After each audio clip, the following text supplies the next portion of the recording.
There are a lot of people in South Africa right now who are looking for alternative ways of generating an income. I've asked the author of How to Start a Side Hustle, Mr. Nic Haralambous, to chat with me via Zoom about the principal concepts that he writes about in his new book.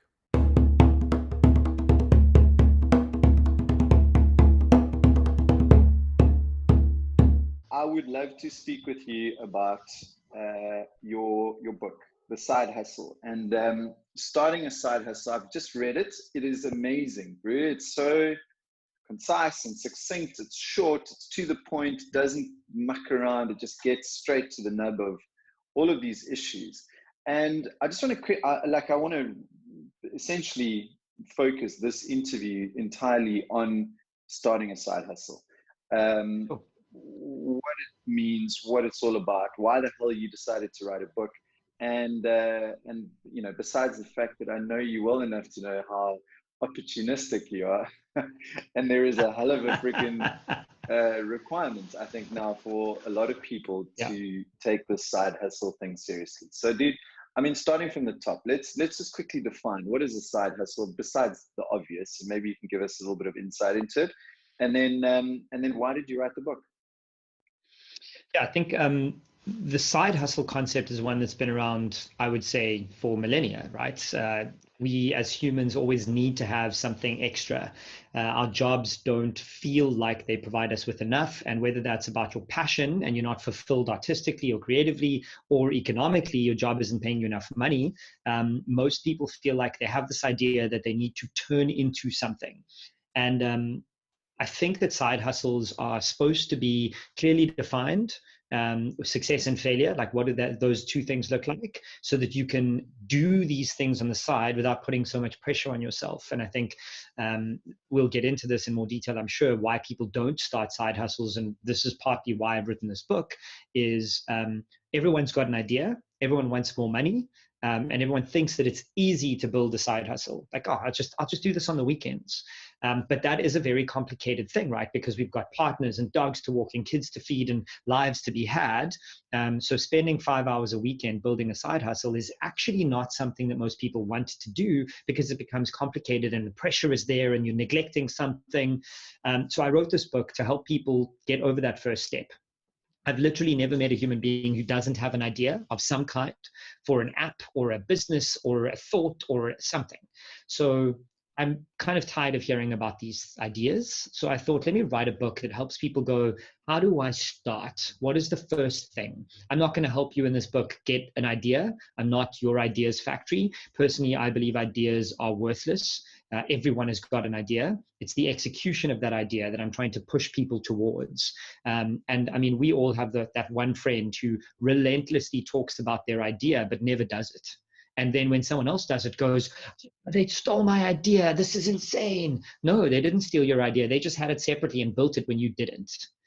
So the point of this book is to get you from why am I going to be doing this to who do I sell to?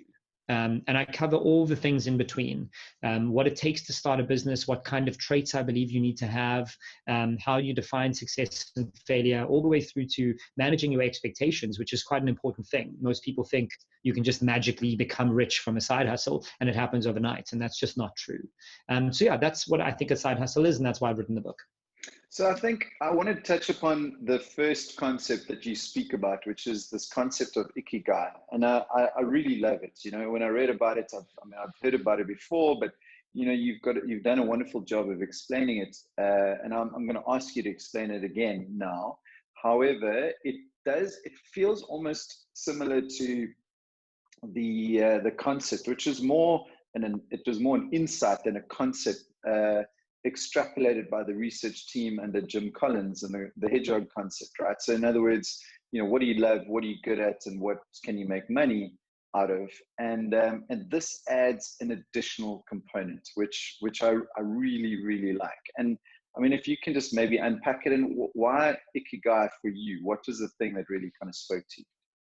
Yeah, so I mean, I've been on this kind of elaborate journey of who I am and what I want to do from when I was the age of 16. And I feel like it's this continual journey. And only recently did I discover that I'm not alone in this want to discover. I'm always asking why. I'm obsessively curious, and that's what my next book is about, the idea of curiosity and what it does to humans in the workplace. And I stumbled on this Japanese principle of ikigai, and I can only imagine that Jim Collins got what they got in their research from the Japanese principle first, because we all know the Japanese think about everything way better than anyone else. And the basic principle is this word really means your reason for being. And that's a very big thing. And I'm not asking people to discover their reason for being in the world.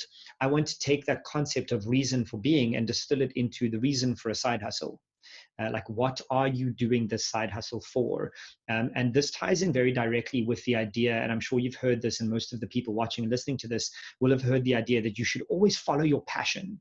I fundamentally hate that advice. I write a whole chapter in the book about this. I think it's the worst advice anyone could ever give anyone trying to build a side hustle, especially a side hustle. I think that the way that we should be phrasing that statement is, you should be passionate about your side hustle, but your side hustle should not be your passion. And the example that I often use is, if you love tango dancing, do not own a dance studio, because then your job is about managing and maintaining a dance studio, not about dancing. And those two things give you different things, right? Dancing gives you joy and passion and love, and managing a studio gives you money and headaches and pain. Those things don't line up. So you should never do a side hustle for passion. So the concept of ikigai really ties together four things in a Venn diagram. It's what the world needs, what you can be paid for, what you are good at, and what you love. Now, the middle of that Venn diagram is your ikigai. It's the thing that captures all of those. Now, I'm not asking you to find a side hustle that hits the ikigai in the middle. I'm saying that what you should be looking for is what the world needs and what you can get paid for. That's what I think a side hustle should be, right? And especially right now, we live in a world where everyone is scrambling to buy or sell something. It might not feel like it, but everyone is on their computers or watching Netflix thinking, how do I make more money right now? What does the world need? What do my skill sets? And so I think that this idea of a side hustle in the time of Corona is just bang on. We should all be setting out very clearly, what does the world need and what can I give them and what will people pay me for? And there probably is something that you can tie together to build the side hustle, but ikigai is just a very beautiful way of trying to figure out if the thing you want to build as a side hustle will fulfill you in one way or another, whether it's what you need, what you can get paid for, what you love, or what you're good at. I love that. And I think it's really important to have that disclaimer of the passion and, what you should be doing, because the truth is, there's no better way of killing your passion than by starting a business out of it. I'm passionate now, recently, only so about gardening. I know if I started a business about it, which I really, really shouldn't do, it would be the death of that, even the smallest amount of joy that I get out of it, right? Absolutely. Absolutely. Imagine if you started thinking, how much money can I get for that aubergine that I just made? Well, no, now you've killed the love. You've killed the gardening love. Yeah.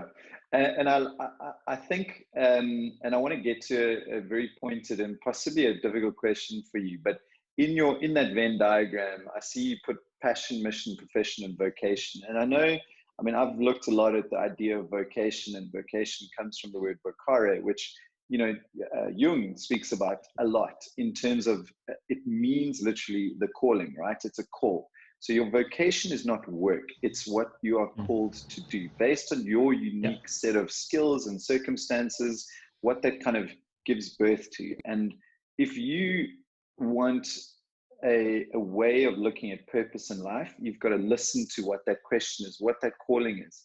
And then you can either choose to answer that calling or not. And so my question to you is what's your calling? Cracking question. And I think about 10 months ago, I would have struggled to answer this question. But now I have a very, very clear and precise understanding of the things that I'm wanting to do forever. That's kind of how I look at my vocation. And the answer is really simple: storytelling. I think my vocation is to be able to tell stories. I want to help people listen to the stories that I have and learn lessons through those stories. And that's my vocation, is whether it's in writing, in video, in audio, in building businesses, I'm telling a story. And only recently, looking back on 20 years of building businesses, that I realized that every business is trying to tell a story and solve a problem with that story. And my company is the prime example. The story I was trying to tell there is men are really shit at dressing because the world doesn't give them option. And I want to fix that problem. And that was it. I was trying to tell the story that you can be self-expressive through your socks. You can wear crazy things and have the world not judge you. I wasn't trying to build a business that sold socks. I was trying to tell a story. And now I've just shifted my entire perspective towards storytelling, helping small business owners. That's now, it's something I'm doing, but it's not my vocation. My vocation is I'm helping them get better at their businesses by telling them my story. And I've got 20 years of business stories behind me to tell them.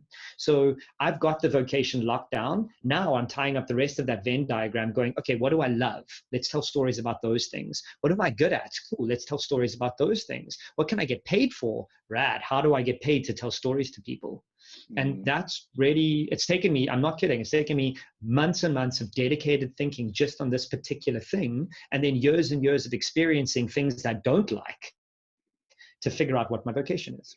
Nic, I absolutely love that. And it speaks to so many things about the entrepreneurial journey. I think of myself when I started out. I mean, I did everything from truck driving to, gardening to blimmin', I was even a bouncer at a club in Denmark once. And I was the most passive bouncer you've ever seen in your life. But I think, going through to starting up a therapy center to a digital agency, and now doing full circle to, creating a platform to inspire and empower entrepreneurs, it took a long time to define that. And I think that's one of the things that we also need to give ourselves permission, right? To kind of stumble along the way. And I know that you're also very passionate about this concept of, you speak about it in the book, about failure, about being okay to fail, right? Yeah, and you speak a lot, and I've heard you speak before about the imposter syndrome and the fact that we feel that so deeply. Why do you think that is? I think that there's a lot of external variables and factors that make imposter syndrome more and more of a thing in this new world. And it ties into the idea of immediacy, access to information, and the internet.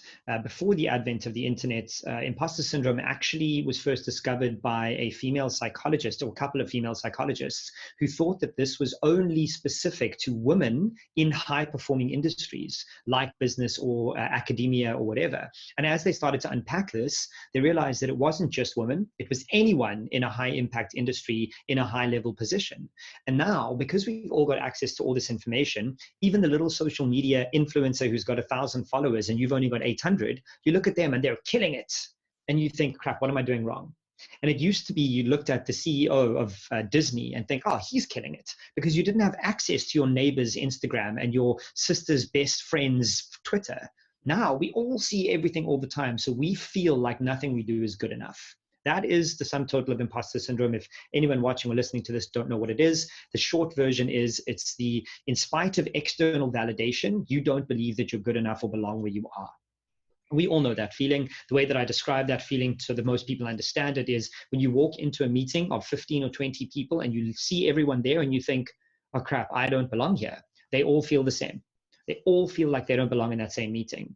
So that is just, for me, a social thing that has been pushed on us. It's a very real feeling that we all have to acknowledge and get over. And the way that I'm trying to help people recently get over this fear of failure, because Rich Mulholland and I have been discussing this failure thing a lot, that failure is not pleasant and not fun. And I don't want to glorify failure. What I'm trying to help people understand is that fear of failure is the thing you need to get rid of. Because the thing that happens when you fail is nothing. No one cares. No one's watching you. No one's looking at you. And the only time you should be worried about failure, and I mean this in the literal sense, is if it will kill you. If the thing you're doing is going to end up in you dying or someone else dying, then you should be fearful of actually attempting this. If you are a base jumper and you might jump off that cliff and the thing might not pull and you might die, rad, you should have a fear of failure. Outside of that, the world we live in right now, this is the time for experimenting. You've got in South Africa another 3 weeks of lockdown. What are you fearful of? That it's going to get worse. It's going to get worse than where we are. That there's going to be a bigger global pandemic than there is right now. No, there's nothing to be fearful of other than the actual fear of failure. And then just to carry on with this, the other thing that I think helps people box up this fear of failure is external presences in their lives. So a question I get a lot from entrepreneurs or young entrepreneurs specifically is, oh, my mom and dad don't think I should do this. And from older entrepreneurs, oh, my husband or wife isn't really happy with me starting a side hustle. The very brutal answer that most people hate that I say is, well, then cut them out. If they don't believe your dreams and they don't back you and they don't support you, cut them out. You might fail. And that's absolutely okay, right? Yeah. But we need to be more accepting of the principle of failure. My parents forced me, my dad specifically, forced me to do science, and I failed. I got a 36.5% pass for science. That 0.5% gave me the pass in matric, or 33.5%, whatever. If he had just let me do the thing that I'd love to do, I would have excelled. But I had to fight that and overcome it and then push. Like, there's so many people in your life that will tell you no. As entrepreneurs, and I talk about this in the book, one of the things you need to do is be resilient.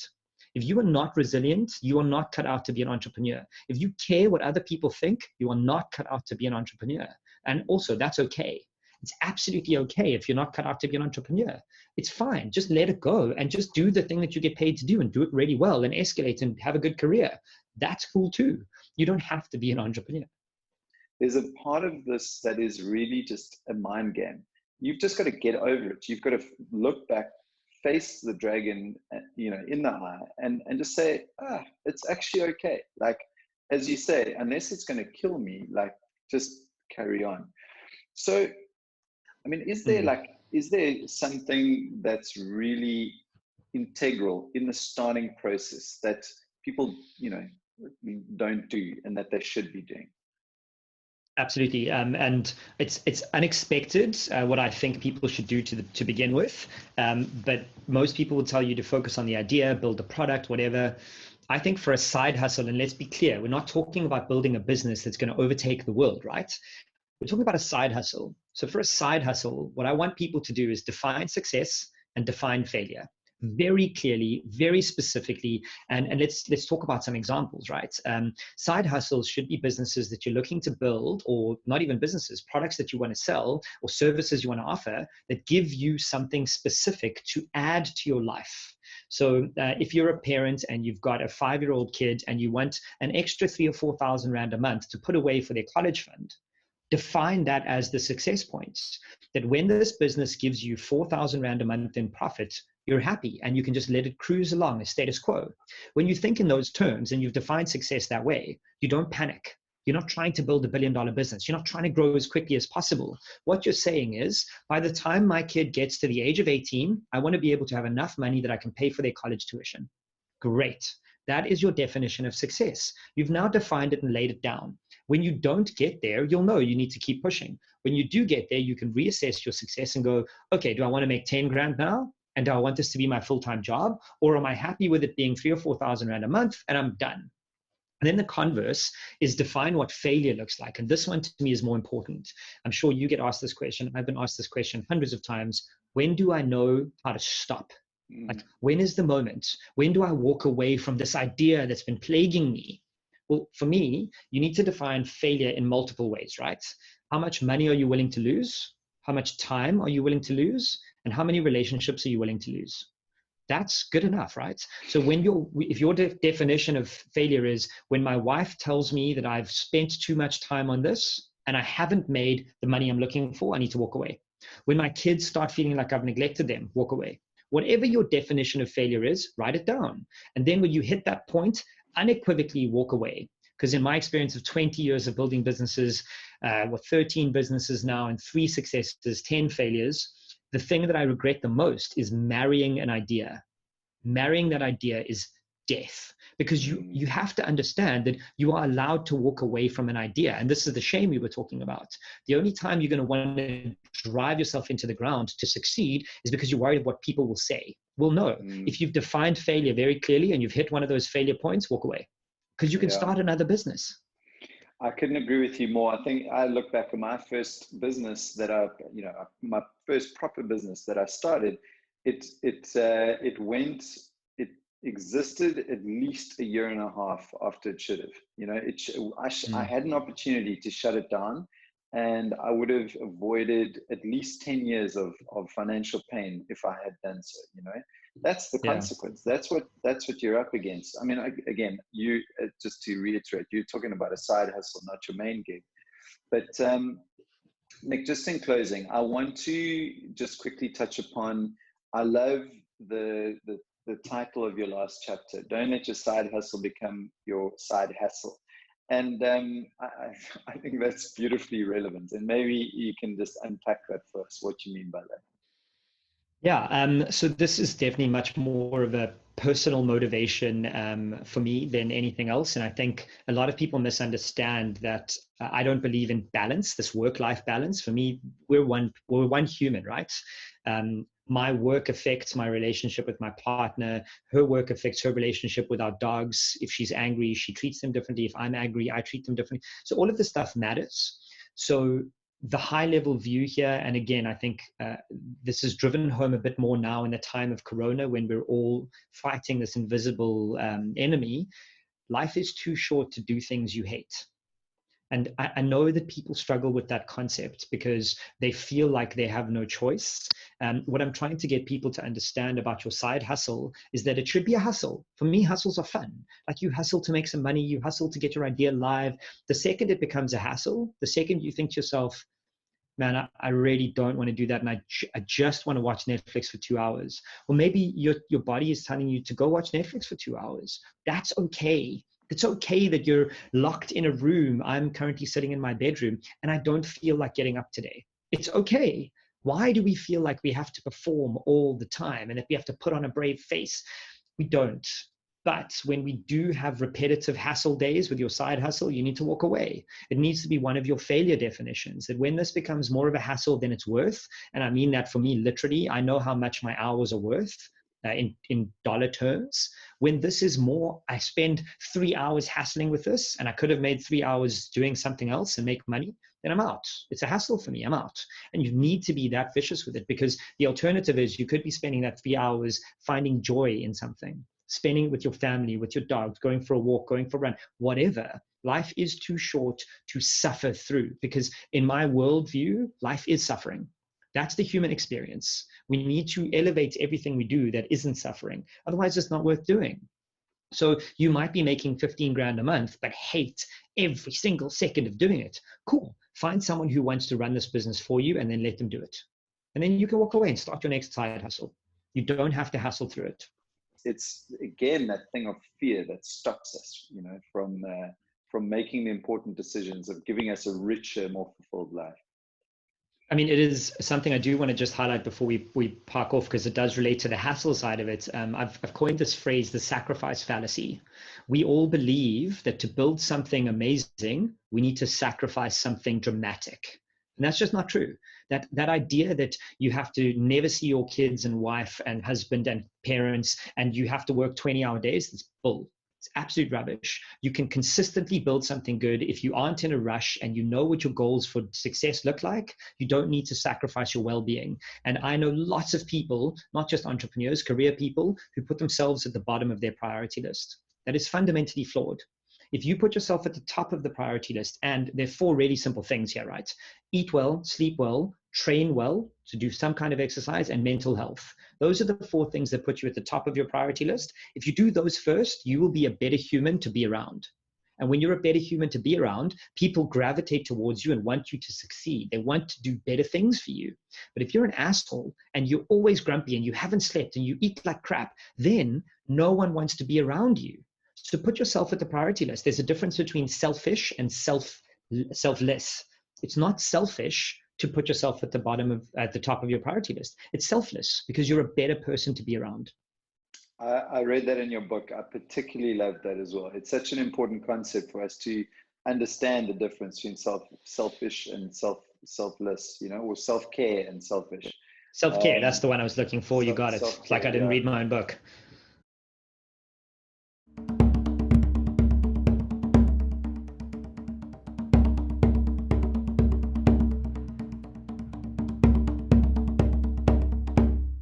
Let's give it a go. I'm going to kind of wave my hands in the air like I just don't care if it starts to lag, and then we'll just redo the question and then we'll try and hack together the edits. Okay.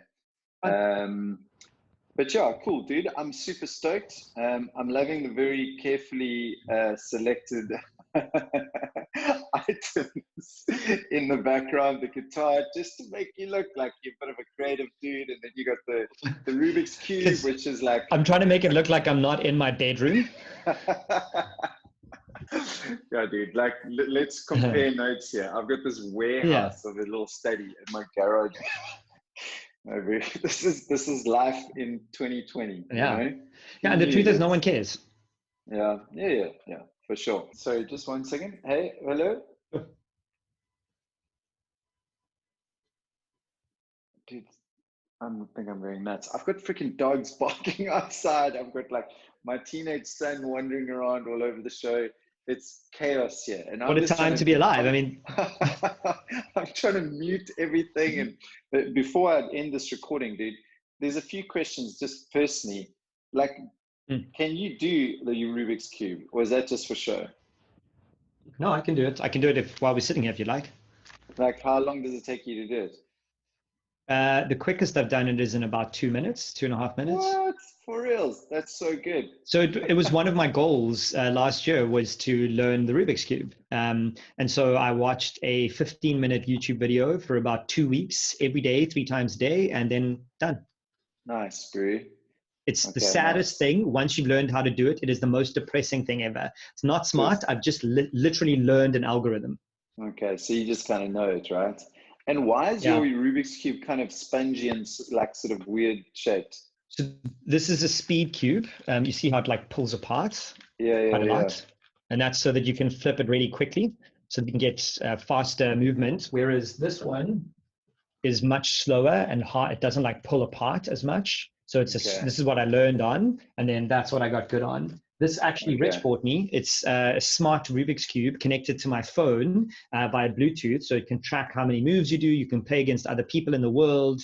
Nic Haralambous, do you have examples of side hustles that have become main gigs, like really successful main gigs? Yeah, one that comes to mind is the little dragon behind me. This little dude was made by a guy called Ross. And I mean, it's incredible. He did it just for fun in passing while we were meeting one day. And he hit me up on one of my social channels and was like, let's meet. And I want some help. Like, can we chat? And he has this insane ability to do origami and he loves it. And he wants to turn it into a profitable enterprise. So he was asking me, should he do that? And I said to him, well, can't hurt to start as your side hustle. Keep your job there, and until your side hustle overtakes the amount of income you need for your job, just keep your job. That's the epitome of a side hustle, right? Is you like doing it, it can earn you some money, and if you want it to be your main thing, it must just earn more money than your main thing.